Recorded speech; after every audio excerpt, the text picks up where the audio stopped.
And now, tonight's presentation of radio's outstanding theater of thrills, Suspense. Tonight, the story of terror in the streets. We call it The Whole Town Sleeping. So now, starring Miss Jeanette Nolan, here is tonight's suspense play written by Ray Bradbury, The Whole Town Sleeping.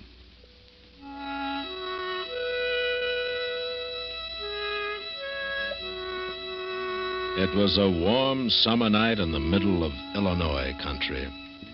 The little town was deep, far away from everything, kept to itself by a river and a forest and a ravine. In the town, the sidewalks were still scorched. The stores were closing, and the streets were turning dark. Screen doors whined their springs and banged, and there was the sound of Grandma Hanlon's swing hammock across the street. On her solitary porch, Lavinia Nebbs, age 37, very straight and slim, sat with a tinkling lemonade in her white fingers, tapping it to her lips, waiting. Here I am, Lavinia. Lavinia turned. There was Francine at the bottom porch step. She was all in snow white and didn't look 35. I won't be a minute, Francine. I'll just lock the door. All right. Oh, I do like your dress, dear. Why, thank you, dear. You look so well in that color. I'm afraid I could never wear it. It makes me look sallow. No, it doesn't. I'm sure not. Of course, I've always loved you in white. Evening, ladies. Good evening, Mrs. Hanlon. Good evening. Where are you ladies going all dressed up so pretty? To the Majestic Theater, Mrs. Hanlon. Robert Mitchum's playing in Not as a Stranger. Won't catch me out on a night like this. Not with the lonely one strangling women. Lock myself in with my gun. That's what I'm going to do. I wouldn't worry, Mrs. Hanlon. What about Eliza Ramsell? You think she's not worrying?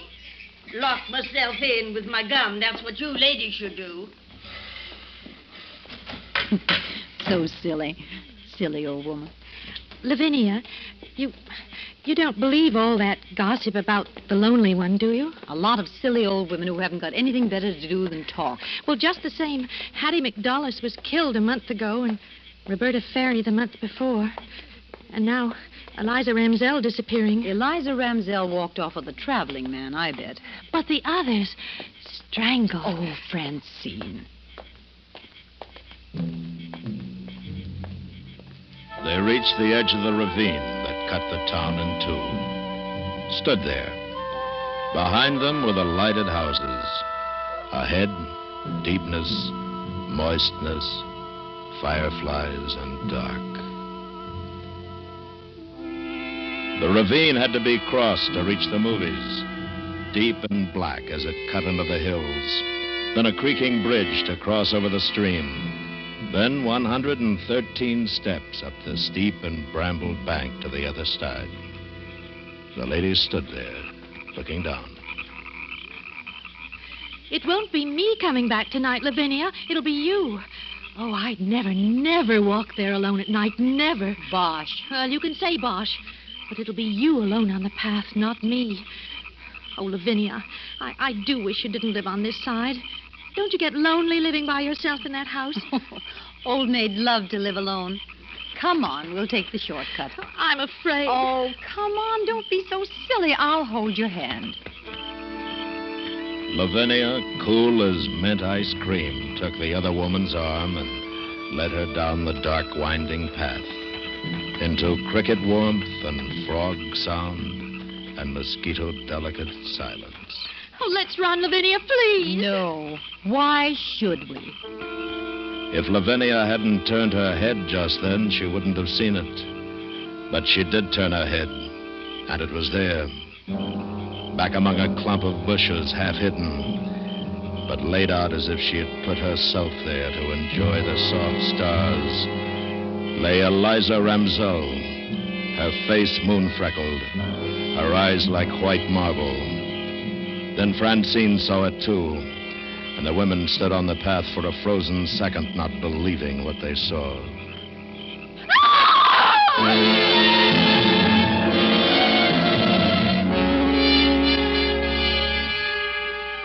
Lavinia held Francine, and the policemen were all around in the ravine grass. Flashlights darted about, voices mingled, and the night grew on toward 8:30. You didn't move her, ladies. Of course not. Oh, no, we couldn't touch her. How could we? And there was nobody? You didn't hear anything? Sounds, anything unusual? No, nothing. It's the lonely one, isn't it? He did it, didn't he? Couldn't say, ma'am. We knew her, you know. She was a friend of ours. Oh, I'm sorry. Well, I'll have one of my men walk you across the ravine. That won't be necessary. Thank you very much. We'll be all right. Oh, Lavinia. Come along, dear. And they crossed the ravine, each with her own thoughts, fears. And the creek waters under the bridge whispered, I'm the lonely one. I'm the lonely one. I kill people. Then they were at the top of the stairs and bathed in safe light from the street lamp. I've never seen a dead person before. It's only a little after 8:30. We'll pick up Helen and get on to the show. The show? Oh, Lavinia, you don't mean it. Of course I do. We've got to forget this. It's not good to remember. But Eliza's back there. We need to laugh. We've got to pretend that nothing happened. But she was our friend. We can't help her. There's no good brooding about it. I'm going to get it out of my mind, and you should too. Now, if we hurry, we won't miss too much.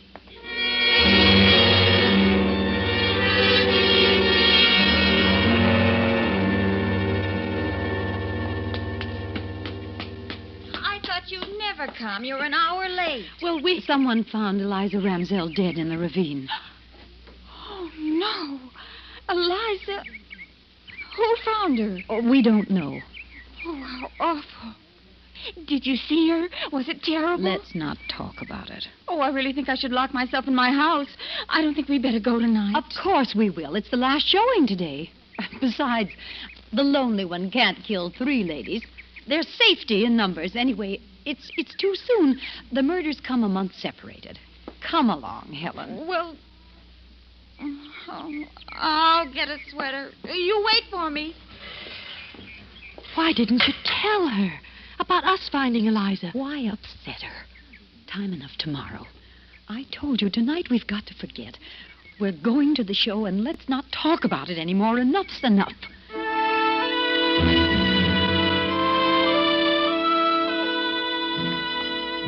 The ladies walked downtown and stopped at the drugstore, which was a few doors from the theater. Lavinia bought a quarter's worth of green mint chews, and the druggist dropped the mints into a sack with a silver shovel. You looked mighty cool this noon, Miss Lavinia, when you was in. So cool and nice, someone asked after you. Oh? Yeah, man sitting at the counter. He watched you walk out, and he says to me, "Who's that?" Just like that, he says it. "Why, that's Lavinia Nebbs, prettiest maiden lady in town," I says. "Beautiful," he says. "Beautiful. Where she live?" You didn't give him her address, I hope. You didn't. Well, maybe I shouldn't have. Oh, I didn't give him the exact address. I said over on Park Street, near the ravine. Kind of casual. Oh. I'm sorry. What did he look like? Oh, not much, I guess. Wore a dark suit. Pale. Kind of thin. Probably nothing but a stranger passing through. I'm sorry, Miss Lavinia. There's no charge for the peppermint. Don't be silly, Mr. Briggs. Well, Here. I know what we're going to do right now. We're going straight home. That man asking after you. You're next, Lavinia. You want to be dead in that ravine? It was just a man. That's all. It doesn't mean a thing. That's what I figure. Nothing to worry about. Nothing to worry about. I'm not going to miss the movie. You two can do what you want. I'm going. Well, I think we should all go home. So do I. She's right, Lavinia. No, she's not. Yes, she is.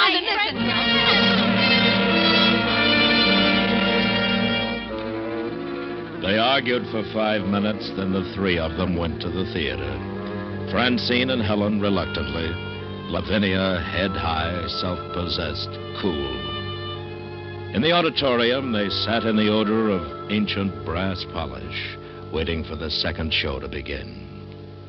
And the lights began to fade.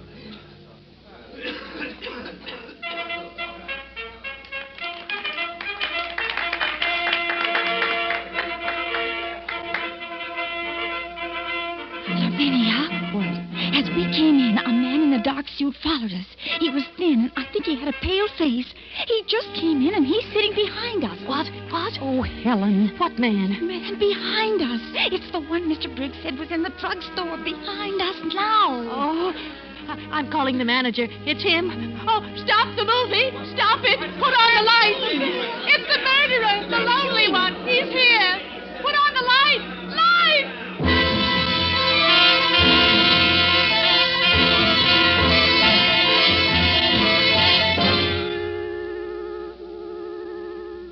The drugstore clock said 11:25. They'd come out of the theater feeling new. And now they were laughing at Francine. And Francine was laughing at herself. You see how silly it was. All that riot for nothing. When you went running up the aisle screaming lights, honestly, I thought I'd die. Oh, that poor man. The theater manager's brother from Racine. Oh, Francie. Well, I did apologize. No. You see what a panic can do? And all for nothing. We shouldn't have stopped for sodas, though. Wasn't that a wonderful picture? Will you ever forget it?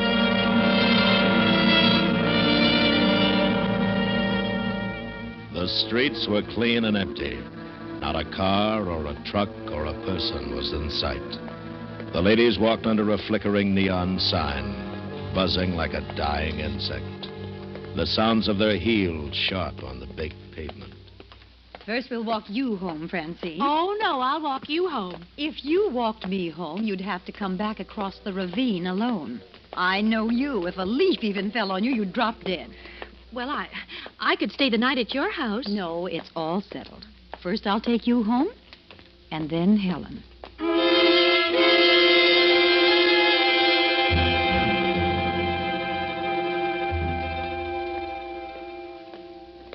Lavinia, Helen, stay here with me tonight. It's late, and Mrs. Murdoch has an extra room. No, thanks. I don't sleep well away from my own bed. Oh, please, Lavinia, please. I don't want you dead. Now, you've got to stop this. I mean it. I promise I'll call you the very minute I get home. Now, will you? Will you really? I promise. And Helen, you make her promise you to call. I will. Well, good night. Be careful. Now, I'll walk you home. The courthouse clock struck the hour. The sounds went across a town that was empty. Emptier than it had ever been before. Over empty streets and empty lots and empty lawns, the sound went. 10, 11, 12. I don't suppose it's any use asking you to stay, Lavinia. There's no reason for me to. You've acted so strangely tonight. I'm just not afraid, that's all. And I'm curious, I suppose. Of course, I'm using my head. I mean, logically, the lonely one can't be around. Not now with the police and all. Did you ever think that maybe your subconscious doesn't want you to live anymore? You and Francine, honestly, Helen. Well, I feel so guilty. I'll be drinking a cup of coffee just about the time you get to the ravine. And, ooh, that awful bridge in the dark. You will call us the minute you get home, won't you? I won't sleep a wink if you don't. I'll call. Now, good night. Lavinia Nebbs walked down the midnight street, down the late summer silence. She saw the houses with their dark windows, and far away she heard a dog barking. She thought to herself, in 5 minutes, I'll be safe at home. In 5 minutes, I'll be phoning Francine and Helen. Oh, they're so silly, like old hens. Old. I'm older than either of them. She heard a man's voice singing away among the trees, and she walked a little faster. And then coming down the street toward her in the dimming moonlight was a man. Well, look who it is. What a time of night for you to be out, Miss Nebbs. Officer Kennedy. Oh, I'm so glad it's you. Something wrong, Miss Nebbs? No, nothing at all. I'm just glad it's you. You know you shouldn't be out now. I know. I've been to the movies. It is late. Yeah, come on. I better see you home. Oh, no. I can make it fine. Yeah, moon's going behind the trees. Be pretty dark. I'm not afraid of the dark, Mr. Kennedy. You sure you'll be all right? Quite sure. All right, Thank tell you what. I'll wait here till you cross. If you need help, just give a yell and I'll come running. I'll check by your house later on my way back. Thank you. Good night. Good night. As she walked away, she thought, I won't walk in the ravine with any man. How do I know who the lonely one is? No, thank you. then the ravine. She stood on top of the 113 steps, down the steep brambled bank that led across the creaking bridge 100 yards and up through the Black Hills to Park Street. 3 minutes from now, I'll be putting my key in the house door. Nothing can happen. Nothing. She started down the dark green steps into the deep ravine night. 5, 6, 7, 8, 9. The ravine was deep, 11, and the world was gone. 13, The world of safe people in bed. 16, The locked doors, 17, the town, the drugstore, 19, theater, 20, lights. 21, Everything was gone. 23, Only the ravine existed 25, and lived, 26, black and huge around her. 29, 30, 31. Nothing's happened, has it? No one around, is there? Remember that old ghost story you told each other when you were children? About the dark man coming into your house and you upstairs in bed. And now he's at the first step coming up to your room. Now he's at the second step. Now he's at the third, the fourth, the fifth step. How you laughed and screamed at the story. Now the horrid man is at the 12th step, opening your door. Now he's standing by your bed.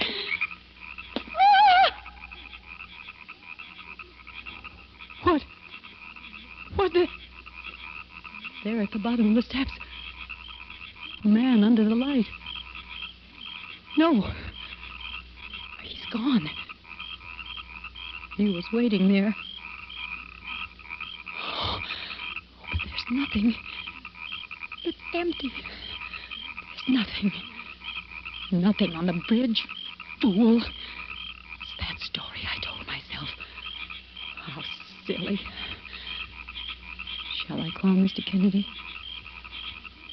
Did he hear me scream? Or did I scream? Maybe I only thought I did. Then he didn't hear me at all. I'll go back up. Go to Helen's and sleep there tonight. No. It's nearer home now. Don't be silly. Wait.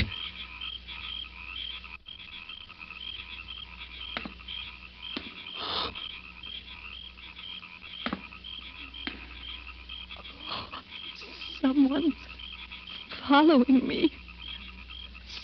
Someone's on the steps behind me. I don't dare turn around.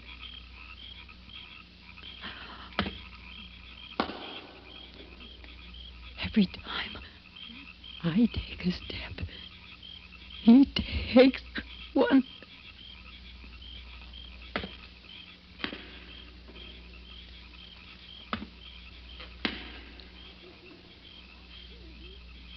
Officer Kennedy, is that you? Is it? The crickets were suddenly still. The crickets were listening. The night was listening to her. Then there was a sound. Only a woodchuck, surely, beating a hollow log. But it was Lavinia Nebbs. It was most surely the heart of Lavinia Nebbs. She went down the steps faster, faster. Run. She heard music, In a mad way, a silly way, she heard the surge of music that pounded at her, rushed, plunging her faster and faster down into the pit of the ravine. Only a little way. Across the bridge. Run! Run! Don't turn. Don't look. If you see him, you'll not be able to move. Just run.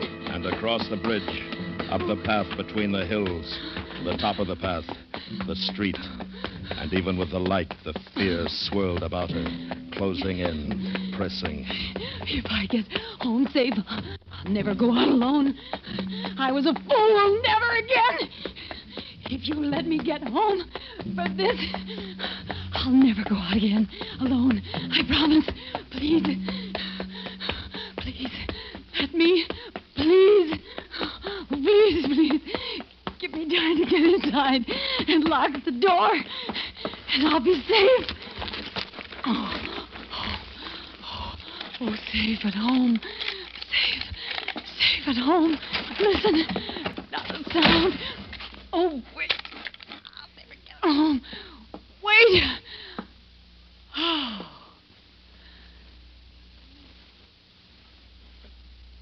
The window.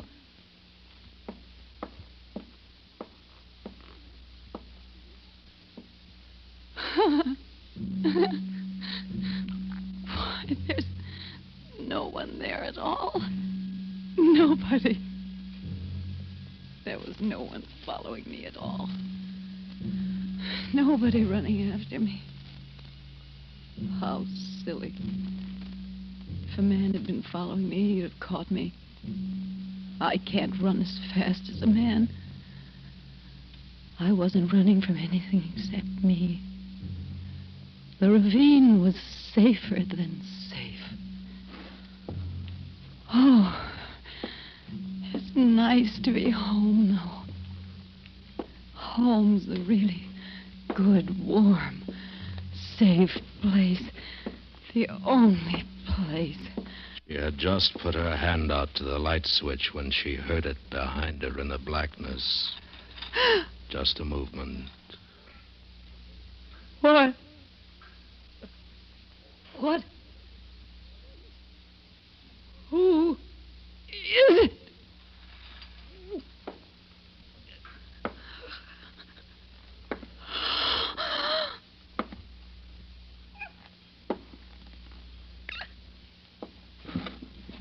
Beautiful.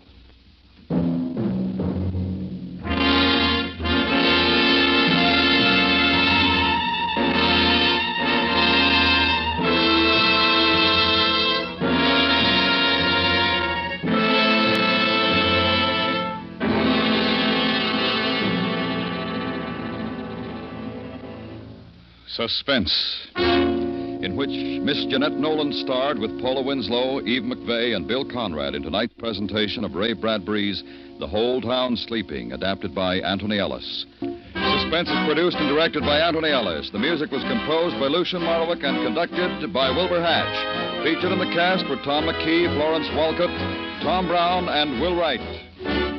Thursday nights, The Whistler brings mystery on the CBS Radio Network.